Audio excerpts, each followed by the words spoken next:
ఓం నమ శివాయ. అందరికీ నమస్కారం అండి. ఆగస్టు 12వ తేదీన అమావాస్యతో కూడుకున్నటువంటి అతిపెద్ద సూర్యగ్రహణం అనేది ఏర్పడుతుంది. ఇది చాలా శక్తివంతమైనది. ఈ సూర్యగ్రహణం దగ్గర నుంచి ఈ 3 రాశుల వారి జీవితాల్లో మాత్రం అద్భుతమైనటువంటి మార్పులు రాబోతున్నాయి. ఈ సూర్యగ్రహణం అనేది మిగిలిన రాశుల వారికి కాస్త కష్టకాలంగా ఉన్నప్పటికీ ఈ 3 రాశుల వారి యొక్క జీవితాల్లోకి మాత్రం అద్భుతమైనటువంటి వెలుగులను తీసుకొస్తుంది.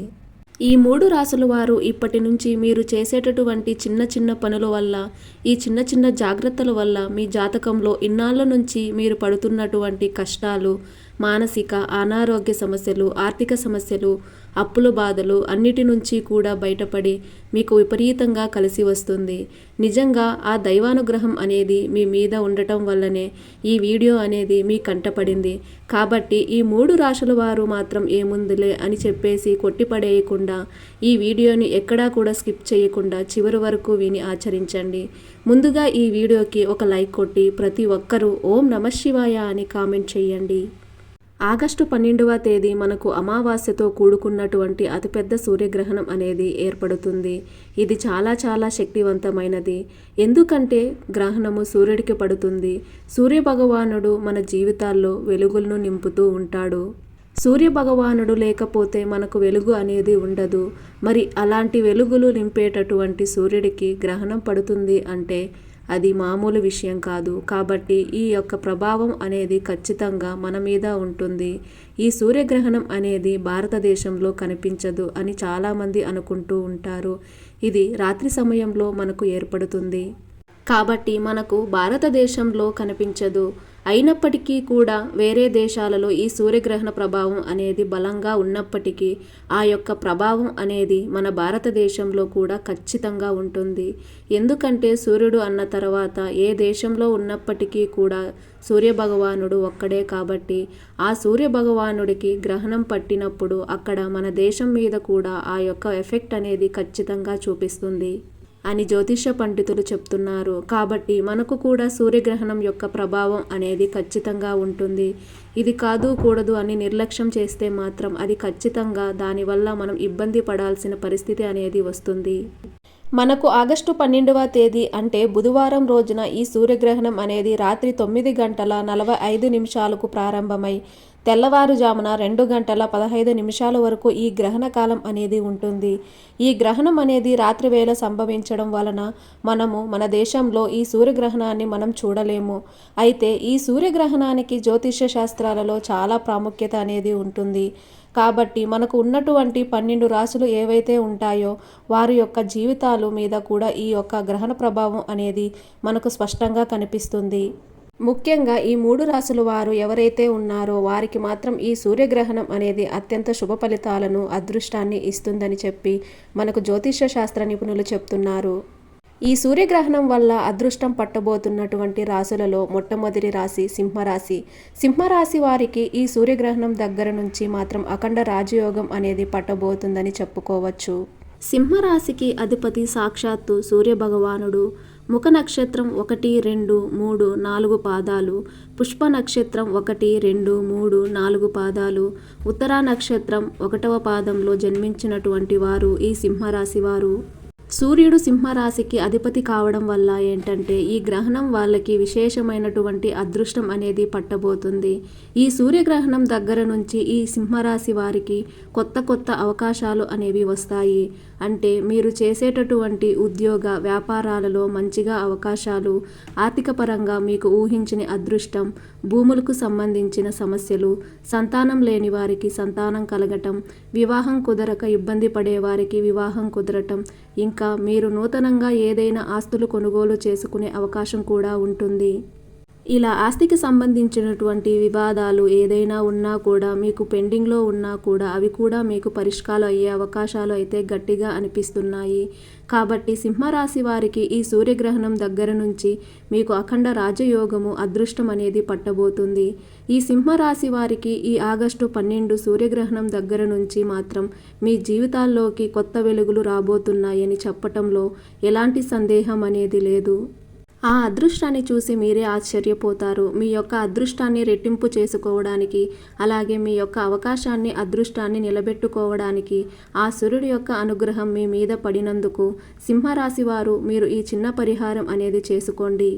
ఈ రోజున మీరేం చేస్తారంటే శివాలయం దగ్గర కానీ లేదా రామాలయం దగ్గర కానీ ఎవరైనా పేదవారు ఉంటే అలాంటి వాళ్లకు గోధుమలు అలాగే ఏదైనా ఆహారము అంటే ఎవరికైనా ఒకరికైనా ఇద్దరికైనా భోజనం ప్యాకెట్లు కానివ్వండి పంచిపెట్టండి. గోధుమలు కూడా దానం చేయండి. అలాగే సూర్యగ్రహణం కాబట్టి ఎర్రటి వస్త్రాలను కూడా మీరు దానం చేయడం వలన మీ జాతకంలో ఉన్నటువంటి కాస్తో కూస్తో దోషాలు ఏదన్నా ఉన్నా కూడా తొలగిపోయి మీ యొక్క అదృష్టం అనేది ఇంకా రెట్టింపు అవుతుంది. అలాగే మీరు ఓం సూర్యాయ నమః అనే మంత్రాన్ని కూడా 108 సార్లు జపించండి. దీని వలన మీ యొక్క అదృష్టం అనేది ఇంకా ఎక్కువ అవుతుంది. కానీ సూర్యగ్రహణం సమయంలో మాత్రం మీరు బయటికి రావద్దు. ఇంకా మీరు ఏందంటే ఓం నమో భగవతే వాసుదేవాయ అనేటటువంటి మంత్రాన్ని జపించడం వలన మీకు మీ యొక్క అదృష్టం అనేది ఇంకా ఎక్కువ అవుతుంది. ఇక చక్కగా తర్వాత రోజు ఏంటంటే దైవ దర్శనాన్ని చేసుకోండి. ఇలా చేసుకోవడం వలన మీకు బాగుంటుంది.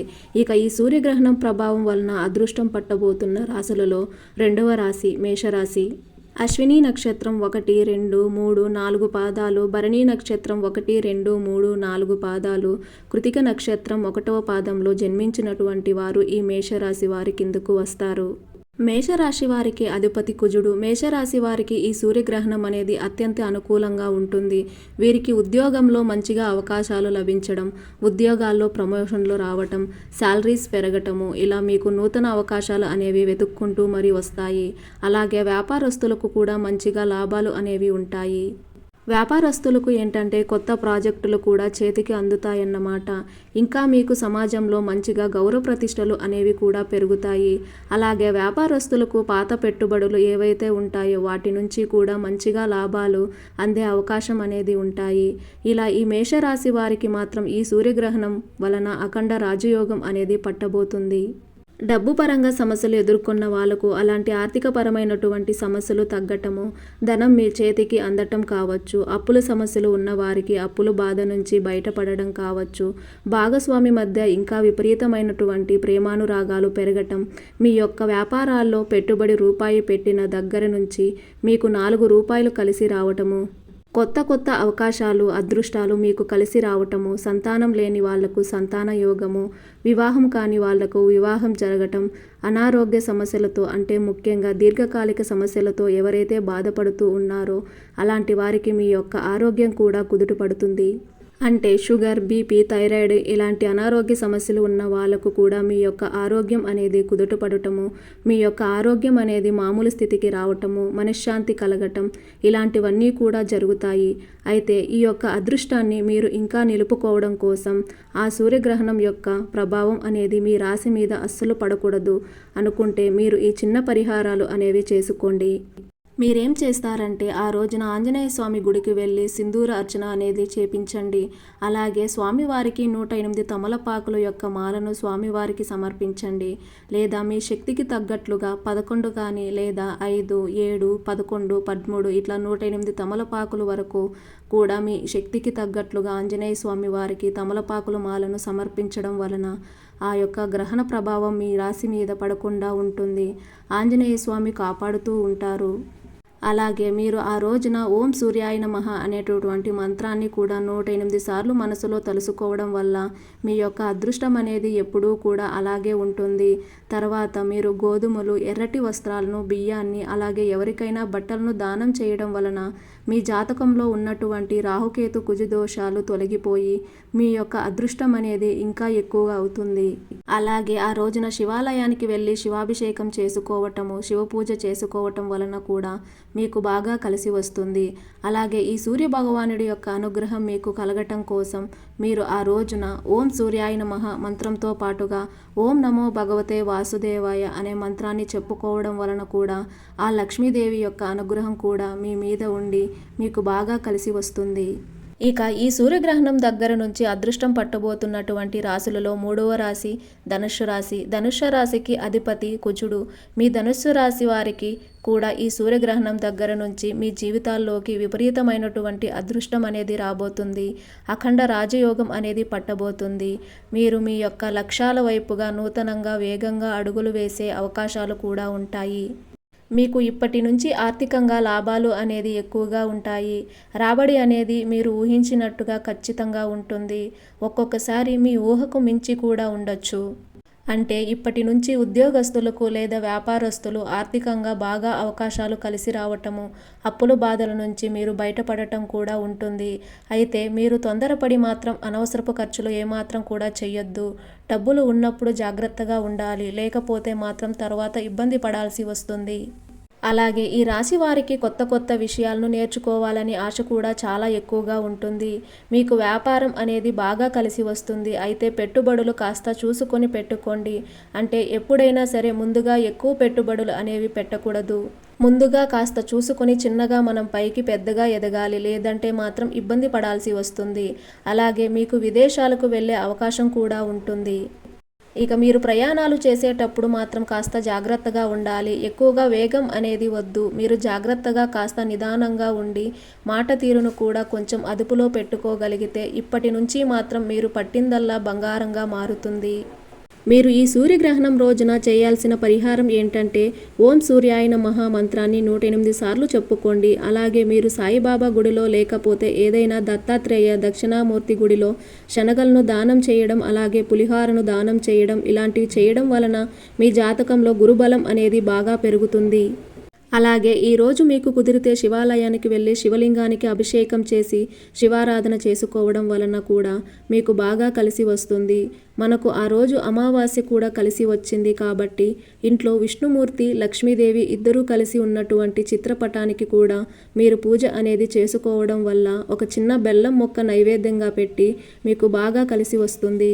అలాగే మీరు ఓం నమో భగవతే వాసుదేవాయ అనే మంత్రాన్ని కూడా జపించడం వలన మీ యొక్క అదృష్టం అనేది లక్ష్మీదేవి యొక్క అనుగ్రహంతోటి ఇంకా రెట్టింపు అయ్యి మీకు ఎప్పటికీ కూడా జీవితంలో తిరుగులేని రాజయోగం అనేది పడుతుంది. ఈ సూర్యగ్రహణం దగ్గర నుంచి ఈ 3 రాశుల వారికి విపరీతమైనటువంటి అదృష్టం, అఖండ రాజయోగం అనేది పట్టబోతున్నాయి. దీన్ని మీరు ఒక కొత్త అవకాశంగా ఉపయోగించుకోండి. అలాగే మీ రాశికి సంబంధించిన మిత్రులు ఎవరైనా ఉంటే వీడియోకి లైక్ కొట్టి వారికి కూడా షేర్ చేస్తే హెల్ప్ అవుతుంది. ఇంకొంతమందికి వీడియో అనేది రీచ్ అవ్వడం కోసం దయచేసి గుర్తు పెట్టుకుని లైక్ కొట్టి మన ఛానల్ని సబ్స్క్రైబ్ చేసుకుని మీకున్న ధర్మ సందేహాలకు మాకు కామెంట్ ద్వారా తెలియజేయండి. ఓం నమః శివాయ.